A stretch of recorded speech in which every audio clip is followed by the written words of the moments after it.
Muy buenas tardes, me encuentro con el señor Marco Urbina Sánchez. Eh, Muy buenos días, me presento, mi nombre es Damián Ponce y la tarde de hoy es para hablar un poquito sobre lo que es violencia intrafamiliar de acuerdo a su experiencia. Entonces, primero me puede comentar un poquito a qué se dedica y más o menos Muy desde ahí. bien, bueno, yo soy Marco Urbina y trabajo en el Centro de Equidad y Justicia La Delicia. Los centros de equidad y justicia son entidades municipales que trabajan en dos líneas. La primera línea es la capacitación, sensibilización o generar espacios de reflexión sobre temas de derechos humanos y prevenciones de violencia, sobre todo violencia de género, intrafamiliar, maltrato infantil y violencia sexual. Estos centros de equidad y justicia son municipales, gratuitos y se encuentran ubicados a lo largo del distrito metropolitano, en Quitumbe, Loy Alfaro, La Delicia, Calderón, Los Chillos, Tumbaco y La Mariscal. Ok, listo. De aquí me puede comunicar qué es la violencia para usted. La violencia es el abuso de poder. Ujú. Siempre que se abusa de poder se genera violencia, cualquier forma de abuso de poder que se tenga. Y claro, el tema es que todos tenemos poder de alguna manera y si ese poder se utilizara para hacer cosas buenas sería fabuloso.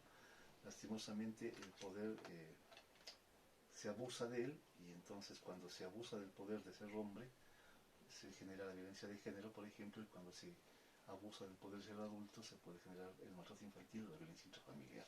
Y de acuerdo a esto, ¿qué es la violencia intrafamiliar? De acuerdo a su La violencia experiencia. intrafamiliar es toda forma de maltrato psicológico, físico, sexual que pueda darse a cualquier miembro del núcleo familiar según lo plantea el artículo 155 del Código Orgánico Integral Penal. Ujú. Ya, ¿y cuáles son las causas más comunes que se originan la violencia intrafamiliar? Las causas pueden ser varias, a ver, pero entre ellas está el Ujú. patriarcado que es ponerle en el centro del universo al hombre y entonces el hombre abusando de sus privilegios y libertades y teniendo el poder de ser hombre, abusa de ese poder y genera violencia. Pero también está el adultocentrismo, cuando los adultos hacen este abuso de poder.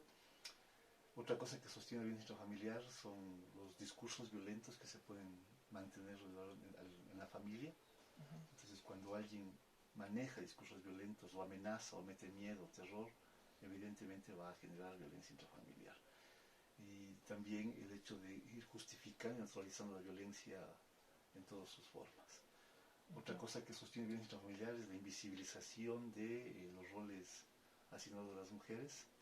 Pues cuando pensamos que las mujeres no hacen nada y, y no se reconoce el triple rol que cumplen, por ejemplo, el rol de cuidadoras de adultos mayores, personas con discapacidad, niños adolescentes y sus mascotas y las plantas y animales menores, pero también las mujeres hacen otro rol que es el cuidado de, perdón, el lavar, planchar, cocinar, atender, etcétera, etcétera, y ahí también al visibilizar es una forma de violencia familiar y también el hecho de que las mujeres hacen un triple rol en el momento en que están en trabajos formales o no formales, ¿no es cierto? Ganando algún presupuesto para terminar el mes.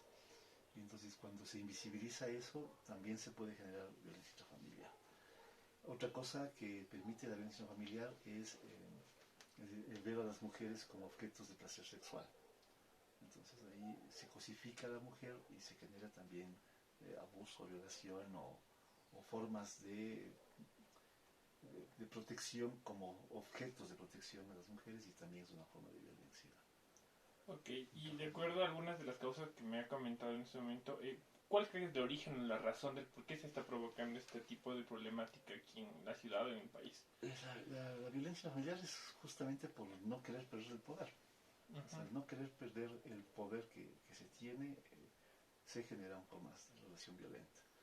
Y también por la construcción social de los roles asignados a los géneros, ¿no? Entonces, se identifica que las mujeres tienen que hacer una cosa y los hombres hacer otra cosa y cuando no hay compatibilidad y no hay comprensión de que todos tenemos que hacer de todo, pues se generan roces y generan violencia intrafamiliar. Y lo otro que es este tema de la justificación y naturalización de la violencia como la única forma para la resolución de conflictos.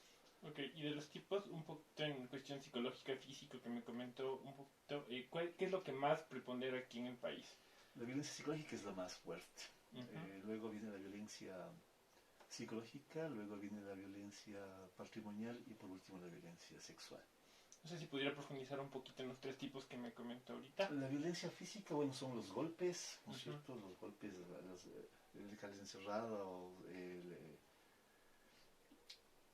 el uso de armas blancas, el uso de armas de fuego, amarrarles, dejarles encerrados, como decía, es decir, cualquier forma que genere algún daño físico va a ser violencia física. La violencia psicológica son las palabras que hacen que los miembros del núcleo familiar bajen su autoestima, como decirles no puedes, no sirves, no vales, no entiendes, etcétera, etcétera, o sacarles en cara lo que se les da o cualquier cosa de esas. La violencia sexual, que tiene que ver con el acoso, el abuso y la violación, que el acoso más bien es un espacio de acoso sexual callejero, que es el que los hombres se atrevan a decir alguna cosa en relación al cuerpo de las mujeres, ¿no es cierto? Queremos tener el privilegio de hacer eso, creyendo que son formas de conquista, pero el abuso está ya, también se da a nivel interno, familiar, que puede ser el tema de los tocamientos sin consentimiento, y entonces mandar mano, agredir, exhibirse o espiar, que también son formas de abuso, y la violación, que es tener relaciones sexuales sin consentimiento, a la fuerza, o la introducción del miembro viril o otras partes del cuerpo, o juguetes, lo que sea, ¿no?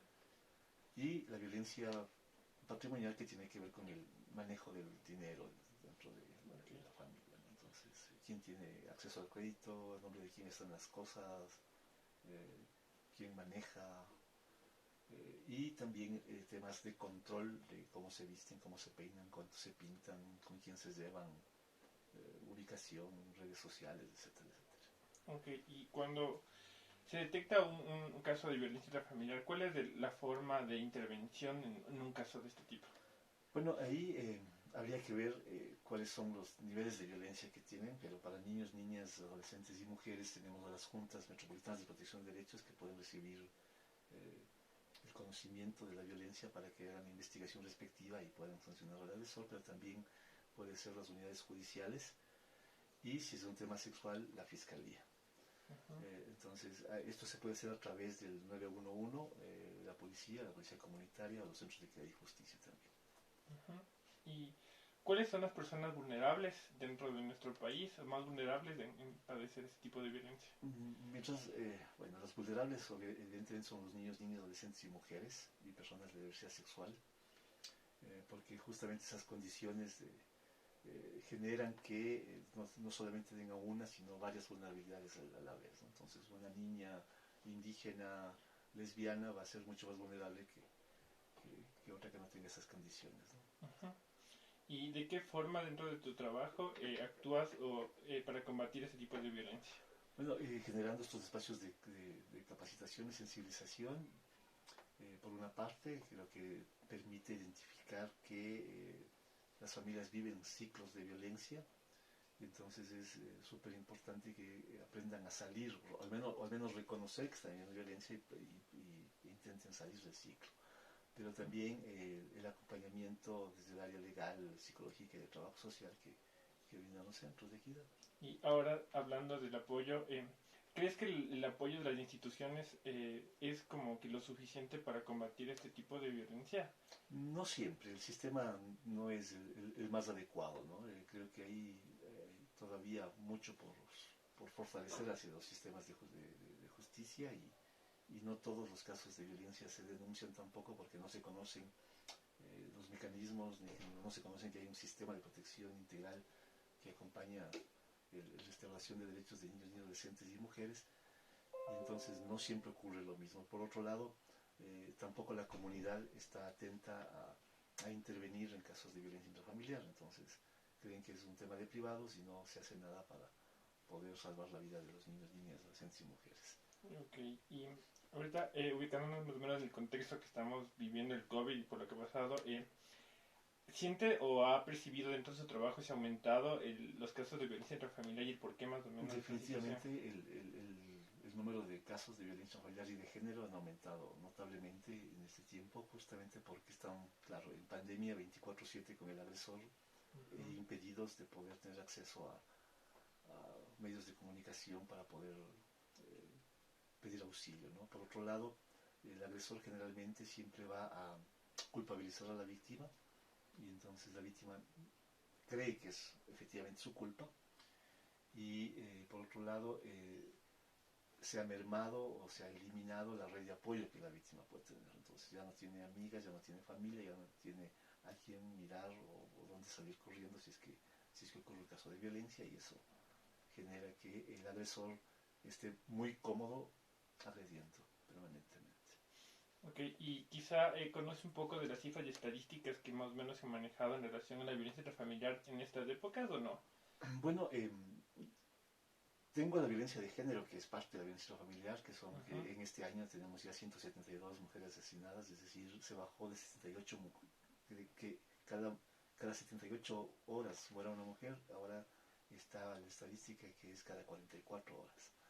Ujú. Entonces ahí tenemos una estadística dolorosa y el año pasado hubieron también 18 niños y niñas que también fallecieron en manos de sus padres o padrastros o madrastras. Y las cifras que más o menos nos comentas en este momento, ¿crees que se acerca a la realidad completa del país o no No, me netamente? imagino que habrá muchos casos que no están registrados, ¿no? Habrá Ujú. un montón de familias que siguen viviendo violencia y no se registran porque nadie conoce, nadie ha puesto en conocimiento de autoridad y pasan invisibilizadas esas cifras, habrán mucho más. Ok, y de acuerdo a ya dentro de ti, de tu experiencia y de tus conocimientos, ¿cuál es el cambio más efectivo que tú aplicarías para generar o una persona que vive violencia intrafamiliar o por qué se genera también esto? O sea, ¿qué propusieran o qué? O sea, una persona que vive violencia eh, tiene que generar procesos terapéuticos. Pero también algo que el Estado está debiendo como política pública es la posibilidad de que los hombres que agreden también puedan generar procesos terapéuticos. Ujú. No existe muchos espacios en donde se pueda generar estas cosas con hombres agresores. Por otro lado, es importante que la gente siga investigando, acompañándose en identificar los temas de violencia para poder comprenderlos de mejor manera y también se recomienda que se sostenga y se amplíe esta red de apoyo y que sean parte de espacios grupales, ¿no es cierto?, comunitarios para que puedan sostener a corto, medio y largo plazo su vida. Ok. De mi parte, muchísimas gracias por tu tiempo y por tu experiencia. Esto es algo muy rico para nosotros y te agradezco por tu tiempo. Muchas Con gracias, mucho Marco. gusto. ¿Ya? Listo.